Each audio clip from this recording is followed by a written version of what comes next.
देश की धड़कन radio Fiji 2 is number 1 in Singapore का। मैं लंबासा के निवासी, मेरा नाम प्रेम चंद्रा है। देश की धड़कन रेडियो फीजी 2 को मेरा सलाम। नंदी में देश की धड़कन रेडियो फीजी 2। रेडियो फीजी 2 में देश की धड़कन मुझे बहुत अच्छा लगता है। Radio Fiji 2 is number 1 in Singapore. Nandi में मेरा धड़कन है रेडियो फीजी 2। हम नन्नूपुर की रहता है और हम रेडियो फीजी 2 हरदम सुनता है। हमें रेडियो फीजी 2 सुनो बहुत अच्छा लगे, आप भी रेडियो फीजी 2 सुनो। देश की धड़कन radio Fiji 2।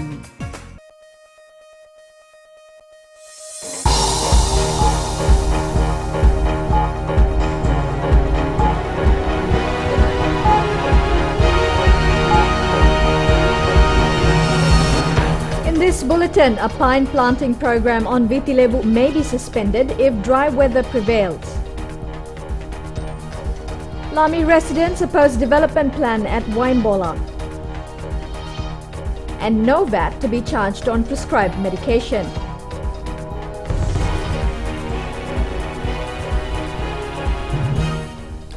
Good evening, I'm Amrita Priyadarshini and you're with FBC News.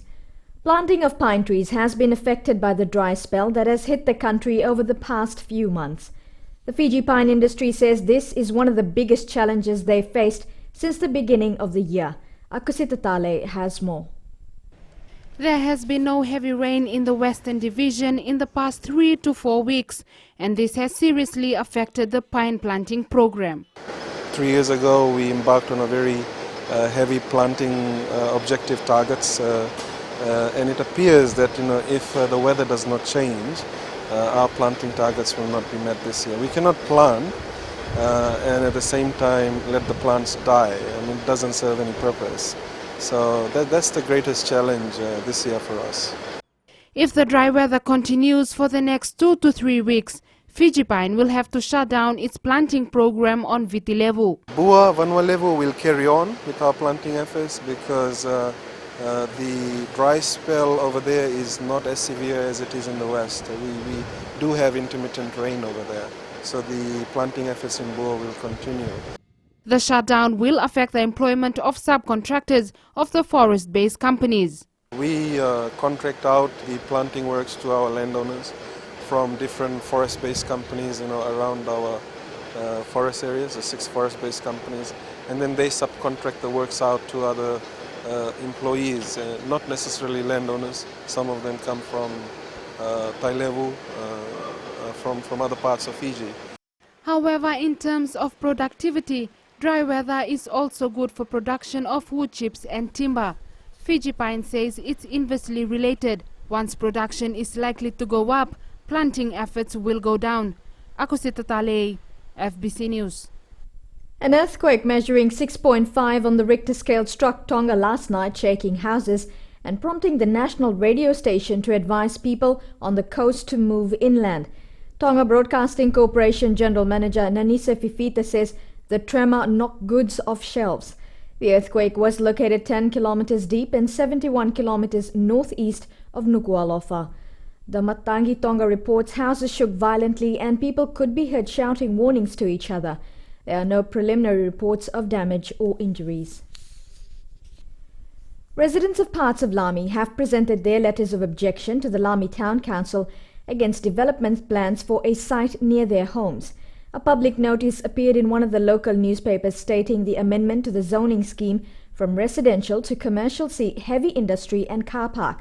The notice has been approved by the Lami Town Council and the Director of Town and Country Planning. Vusita Kotewasawasa reports. Waimbola in Wailekutu Lami is a residential place surrounded by mangroves. Last year, Pacific Building Solutions applied to have the land developed into heavy industrial area. We are very concerned because of the land that they've assigned for this certain thing. We know the land very well because it's just right off our doorsteps, and the sign, the drawings and everything that they have on the Fiji Times in the papers, is very misleading because that's the land that they are talking about. The developing is 2/3 mangroves. Latileta Mboleki Solomone says they have received tremendous support for their petition regarding the proposed development. What we've just decided to do, because according to the public notice that was put up in the Fiji Sun of I believe it is the 25th of March or the 27th of March of this year, we were given until today. Today would be the last day in which letters of objection would have been given. So all I know is I didn't come to Lami Town Council personally, but we had a rep from the area who presented all our letters on Friday to Lami Town Council. Lami Town Council Special Administrator Jasper Singh says he can't say much about the proposed development. But I'm sure the department will take the interests of everybody, including the ratepayers who have come forward and put their reasonings why they don't want to see such a development taking place in a residential area. They have given their views formally, so we just have to wait and see how many others will be receiving early next week, and then the council will deliberate on it, and then we will make our recommendations and give it to the Director of Town and Country Planning. Residents of the areas concerned have been given time to give their letters of objection to their municipality by today. However, Singh says the objection period will end sometime next week. PBS Managing Director Michael Fairfax said he would comment tomorrow. Wasita Kotemwasa, FBC News. The Fiji Pharmaceutical Society says its members are aware that medicines and drugs issued on prescription are zero-rated. Society members met today after the Fiji Revenue Customs Authority issued a statement reminding pharmacists not to charge VAT on prescribed medicines by a medical practitioner or a registered dentist. Shireen Lata reports. The Fiji Revenue Customs Authority says any medicine that is listed on a prescription should not be charged VAT, even if it is medicine that you can buy off the counter. According to the Fiji Pharmaceutical Society, this has always been the practice. Nothing new, and this has been going on since pharmacy started in Fiji, and since the VAT decree came into place, that VAT was never charged on prescription medication and on anything and any items that are issued on a prescription. VAT should also not be charged on repeats of prescription-only medicines. This applies to medicines for chronic illness such as diabetes, high blood pressure or asthma. I'd also like to tell the public that it is very important that they do take their prescriptions whenever they go into a pharmacy for repeats as well as initial supply of medications, because the prescription is the only document that allows you the exemption from VAT. FIRCA Chief Executive Chitoko Tikolevu claims some pharmacies are charging VAT on prescribed medicines. The Fiji Pharmaceutical Society has assured the public it will deal with its members if they are found to be doing otherwise. This is not supposed to be done, and that we will not tolerate such practices. About 30 pharmacies are registered with the Fiji Pharmaceutical Society. Shireen Lata, FBC News. After the break, we take a look at the new resource center for women in Nambawalu.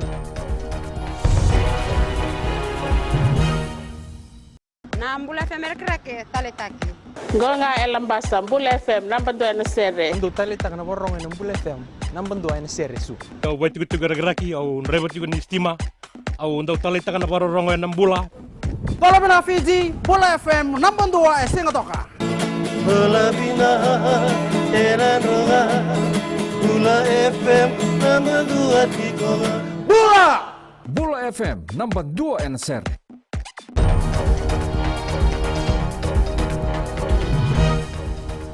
Welcome back here with FBC News. A new women's resource centre in Nambawalumbua will strengthen the economic sector in the Northern Division. 58 women's groups from 9 districts in the province of Bua will directly benefit from this initiative. Shireen Lata reports. The long wait is now over for the women of Bua. They now have their own space to sell their wares and earn some money for their families as well as themselves. So I ask you all to strive for excellence in what you produce, to make these items as attractive as you can, to enable you to get the highest price you can. The whole idea of this initiative is to extend the participation of ordinary Fijians, in particular women.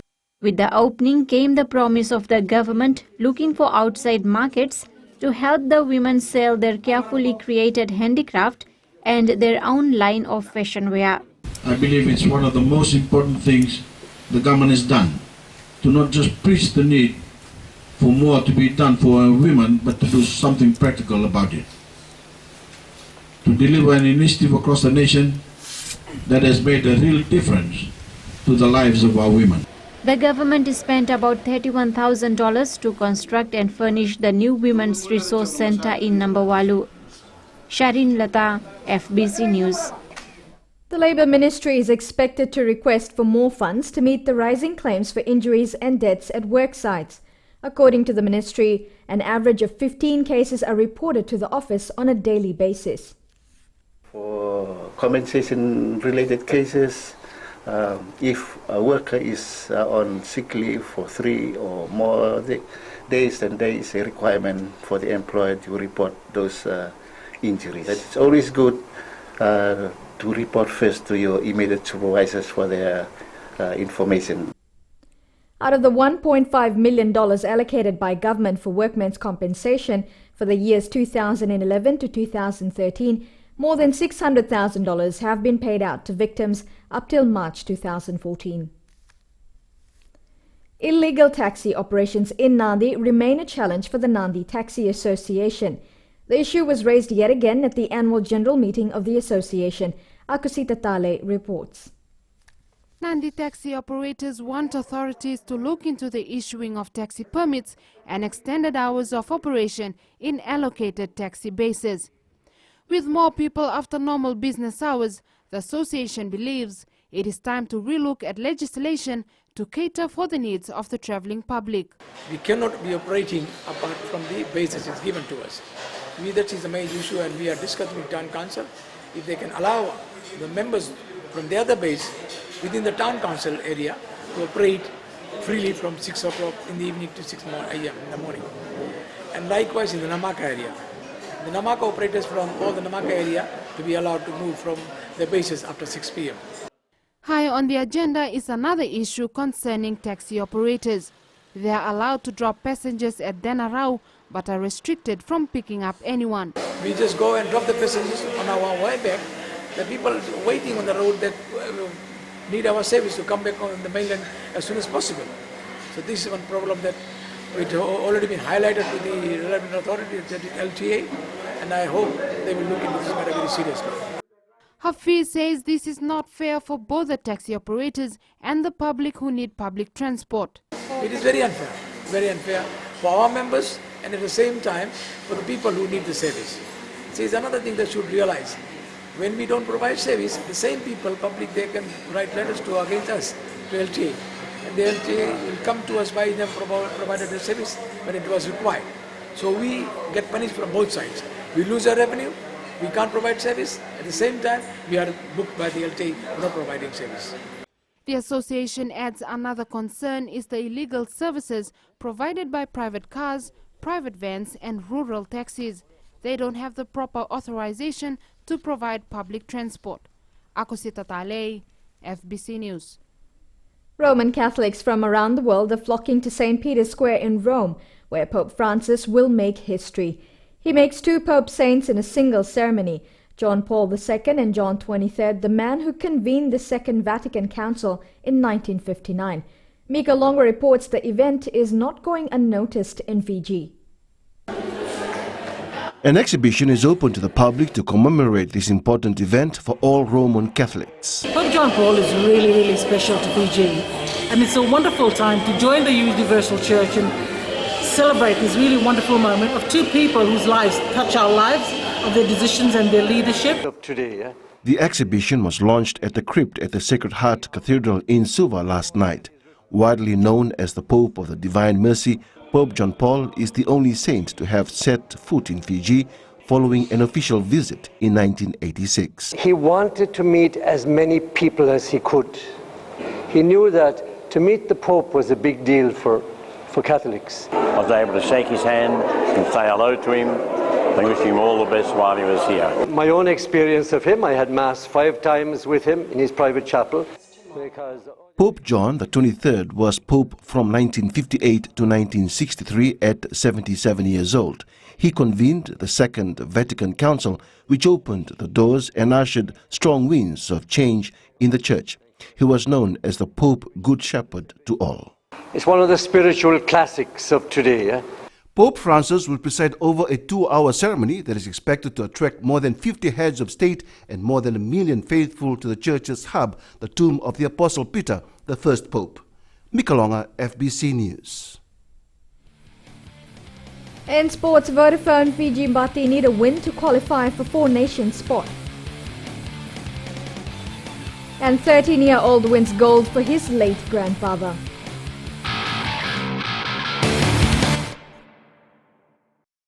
Talita na radio Fiji One na mwira ni nonda bonua. Ando talita kana borro na radio Fiji One singa toka mboleta ni station ni alumatu.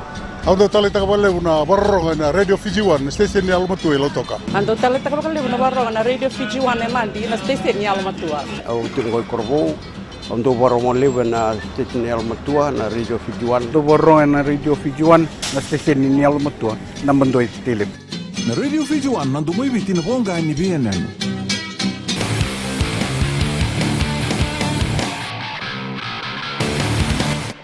Victory for Vanuatu's Amikal football side, which defeated the Vodafone 4 electrical bar team 2-1 at Govind Park today.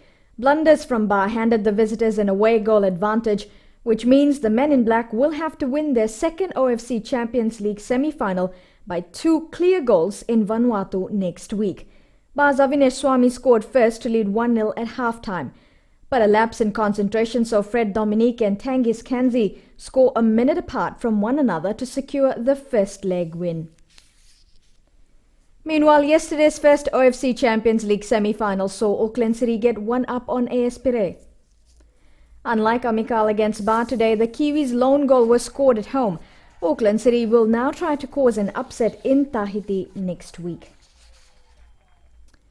Winning for someone else is always bigger than winning something for yourself. That's the belief of a 13-year-old Natambua High School student who won his first Coca-Cola Games gold medal in the sub-junior boys 800-meter final yesterday. Praveen Narayan has more. Collins Vasi had every reason to smile yesterday after winning his very first Games gold. It's an achievement he has dedicated to his late grandfather, who passed away this week. I think he'd be really proud of me and he'd just be smiling. You must be missing your grandfather on this day? Yes, I am missing him. Yes. He passed away a few days ago, just before we came. But I'm proud that I'm happy that I'm able to make him proud. Focus was also a challenge a day before the race. I was actually really scared a few days, actually yesterday. I could barely sleep last night. I was really scared. I was scared of the boy that won the 400 yesterday. I was scared of him, but I overcame my fear and I was able to do my best. Against all odds, he's found the strength to push on and now even the courage to aim for greater heights. To be able to keep going through athletics and maybe next year break the junior record as well. And I want to next year also do 1,500 so that I'm able to scoop as many gold as I can. Natambua did well this year to finish in second place on the overall medal tally. It's the closest the Lautoka Bay School has ever been to scooping the title. Praveen Narayan, FBC Sports. International hockey action returns to the turf in Suva this week. This time in the form of the Australian Women's Masters over 45s team, who are here on 4-match tour and run clinics with junior players. Elena McDonald has more. Masters hockey is hugely popular in Australia, and it shows with another team visiting our shores again and who are ready to rumble. And this year we have 6 Masters teams going from Australia in all the 4 age groups, but different places. 45s are here, 35s and 55s are in England. They've got 2 matches lined up against the Fiji HBU women and 2 more against the lone Fiji Masters team available.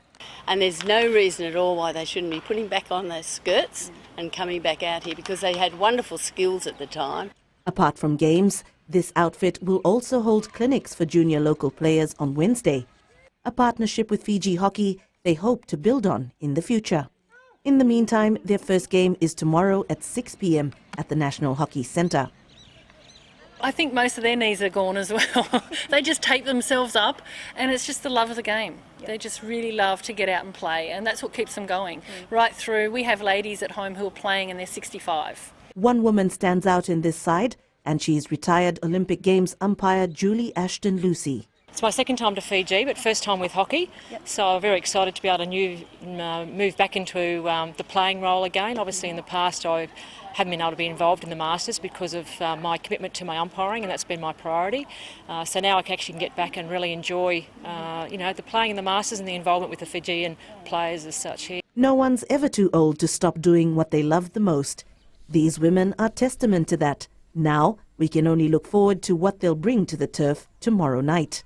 Elena McDonald, FBC Sports. World heavyweight champion Vladimir Klitschko has won his latest title defense in Dusseldorf in Germany. He knocked out Australian mandatory challenger Alex Lepai in the 5th round for his 62nd career fixture.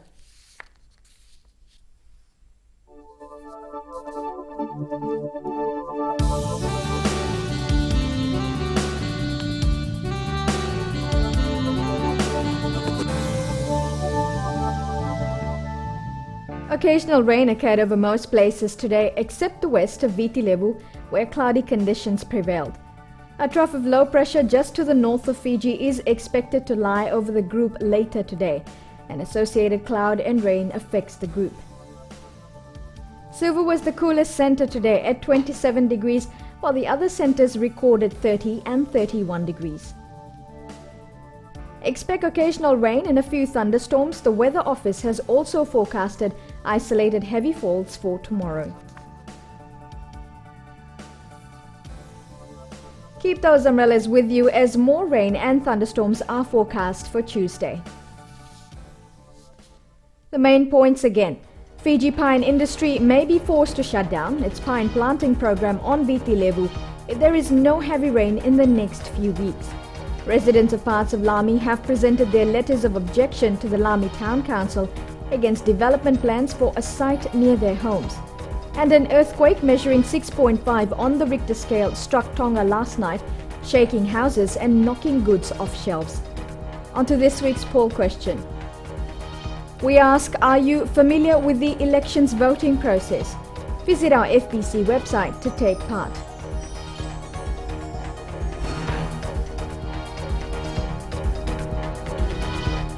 Remember, you can send us newsworthy pictures and videos on email citizenseyes@fbc.com.fj or share it with us via our Facebook page FBC News. Or if you're on Twitter, follow and tweet us your news tips at FBC News or simply hashtag FBC News. That's all from us. Join Jackie and the team tomorrow. Have a good evening and a promising week ahead.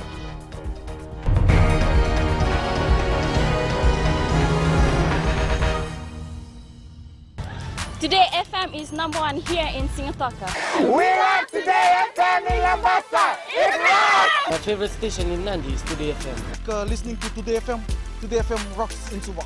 Loto kasi di love today's kid music. I love Today FM because they play all my songs. We love Today FM at Vuniva Lambasa. Yeah, it rocks! I love Today FM because it rocks. Today's hit music on Today FM.